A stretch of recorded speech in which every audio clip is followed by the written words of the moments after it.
ဒီနေ့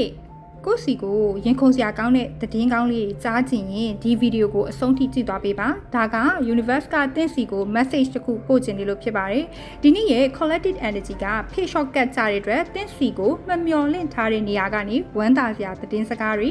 ဒါမှမဟုတ် offer အသစ်တစ်ခုရောက်လာဖို့ရှိတယ်ကိုယ့်ရဲ့ creativity skill တွေ intuition တွေဟာအရန်ကိုတက်ကြွနေမဲ့ကာလဖြစ်တယ်လို့အချစ်ရေးမှာလည်းရင်ခုန်စရာကောင်းတဲ့အချစ်တစ်တွေ့တဲ့ကတ်မျိုးလေးဖြစ်တယ် single တွေအတွက်ကိုကိုလာပြီးပိုးပန်းမဲ့သူတွေချစ်ခွင့်ပန်မဲ့သူတွေပေါ်လာတတ်တယ်အရန်ကိုမှ romantic ဆန်ပြီးတော့ကလေးဆန်နဲ့အပြစ်ကင်းကင်းချစ်ရမယ့်အချိန်ဖြစ်တယ်ချစ်သူရှိပြီးသားလူတွေအတွက်တော့အပြန်အလှန်ပေါ့နော်လက်ဆောင်လေးတွေလည်းရတတ်တယ်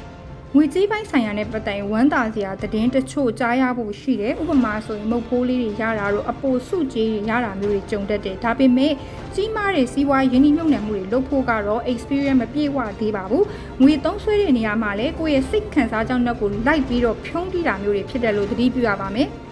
မိသားစုထဲမှာပျော်စရာကောင်းတဲ့ပွဲလန်းသပင်ဖိတ်စာမျိုးတွေမင်္ဂလာသတင်းတွေကြားရတတ်တဲ့ဥပမာဆိုရင်အမျိုးထဲမှာမင်္ဂလာဆောင်တာတွေကလေးမွေးနေ့လောက်တာမျိုးတွေရှိမယ်မိသားစုဝင်ချင်းချင်းကြားမှာလည်းစိတ်ဆိုးစိတ်ကောက်လေးတွေရှိရင်တော့ကလေးတွေလိုပဲပေါ့နော်လွယ်လွယ်လေးနဲ့ပြန်ပြီးတော့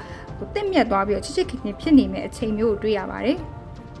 အလောက်ကင်မှာကိုက creative idea တွေချောင်းမလို့လူအများအတိအမှတ်ပြုခံရမယ်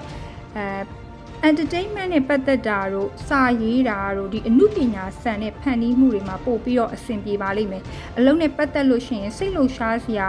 offer အသစ်ဒါမှမဟုတ်လို့ရှိရင်သတင်းကောင်းတစ်ခုပေါ့နော်ဥပမာစာချုပ်အသစ်ချုပ်တာမျိုး project အသစ်လုပ်တာမျိုးတွေရှိတယ်တာဝန်အသစ်တွေကိုသင်ရမယ့် intern အဆင့်မျိုးကိုလည်းတွေ့ရတယ်အိမ်အောင်ရှင်တွေအတွက်ကတော့အိမ်အောင်ကြီးကရိုးအိမ်မနေပဲနဲ့အချစ်သစ်တွေကအမြဲတမ်းရှင်ခုန်ပြီးတော့ပြန်လဲဆန်းသစ်နေမဲ့ကာလတစ်ခုဖြစ်တဲ့ကလေးယူဖို့ပြင်ဆင်နေတဲ့ဇနီးမောင်နှံတွေအတွက်တော့ကိုဝင်ရရှိခြင်းသို့မဟုတ်သားသမီးရဲ့နာထွန်းကားခြင်းဆိုတဲ့သတင်းကောင်းကိုယူဆောင်လာပေးမဲ့ကက်ကလေးဖြစ်ပါတယ်ဒီတော့ကိုယ့်စီကိုစိတ်လှုပ်ရှားစရာကမ်းလှမ်းချက်ဒါမှမဟုတ်မင်္ဂလာသတင်းစကားတွေက